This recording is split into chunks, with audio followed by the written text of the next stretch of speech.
Obviously, really enjoy it. I love it. Actually, it's a beautiful place.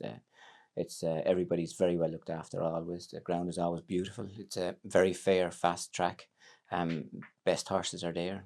All the championship races. It's very prestigious for a horse to win any of those big races. So it's very special week really for us.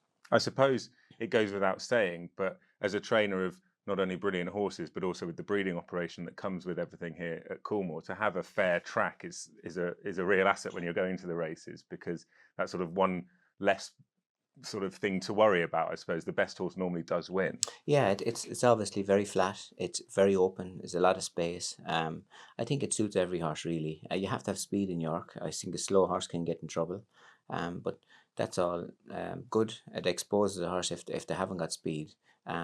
But it's brilliant. I think. Like I said, very fair. You very rarely see a horse getting in trouble or getting boxed in. The pace is usually on, and that's what is always a big help to those races really. Uh, if we can just reflect on some of the great horses you've had there in the past, um, Duke of Marmalade, firstly, who won the International, the Juddmonte International.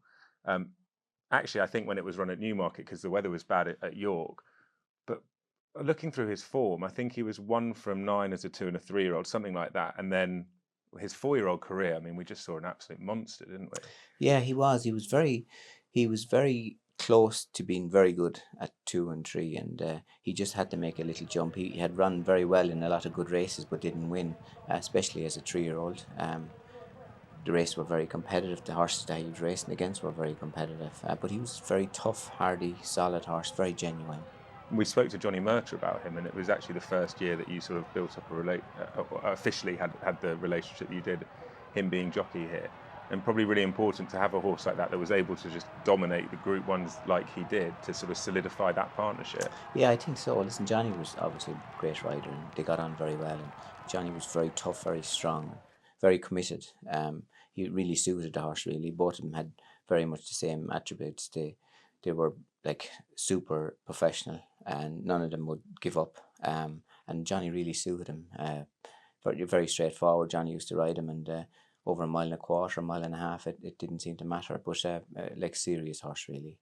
As was Rip Van Winkle, who Johnny also rode, and he could do it seemingly over a variety of trips. He had so much talent, that horse, didn't He he? did, yeah. He was a miler, really, but he nearly got a mile and a quarter. I suppose if See the Stars wasn't around, he would have won more. I think over a mile and a quarter, See the Stars used to always have him.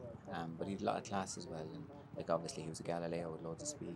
Yeah, you ran him in the See the Stars' Derby as well. He was fourth in the Derby behind See the Stars. That's right, absolutely. And the Eclipse, I think he Yeah. was second to See the Stars. We thought after the Derby maybe we might get him over a mile and a quarter, but he still beat us in the Eclipse. What are your memories of his international win?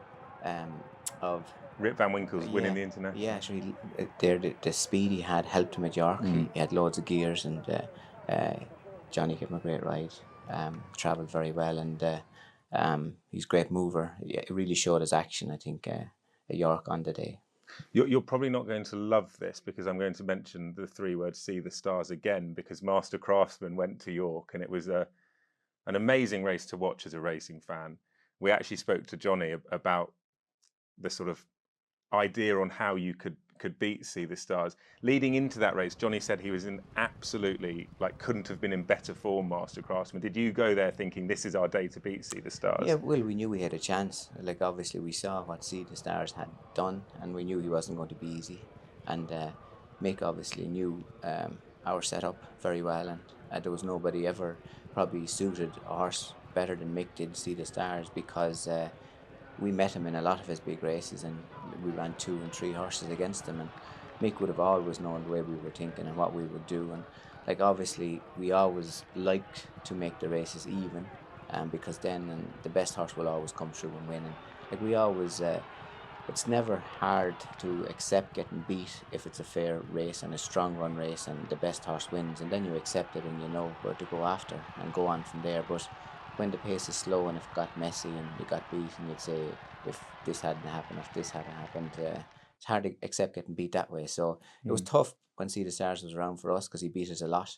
But we always did our best to beat him, and we tested him every day, and he just kept coming through really. Johnny, as you can imagine, he's quite a charismatic fellow, as you know, and he was talking to us about, perhaps you needed to eyeball see the stars to beat him, maybe sit in behind and sort of blindside him, perhaps. And that was a really interesting, I imagine for you guys sat around the table, discussion as to what the best thing to do was. Yeah, I suppose we always knew whatever we did was going to be difficult. He was a relaxed horse. He stayed well, and he had speed. So it was always going to be difficult. And like I say, Mick used to ride him, and Mick knew Johnny inside out, and Johnny knew Mick inside out. Really, the two of them were like serious competitors for a long time. And I suppose the both of them were kind of, Johnny would have been absolutely at the height of his powers at the time, and Mick had all the wisdom from all the years gone by, and knew how to play it when he needed to play it. So tactically looking at the two of them, it was super really. I can see Mastercraftsman. There's a picture of him behind you. He was a brilliant horse. He was, yeah, very brave, strong, tough horse, and like for a horse to do what he did, and he won a Heinz as a 2-year-old, so 6 furlongs over as a 2-year-old, so he was a brave horse.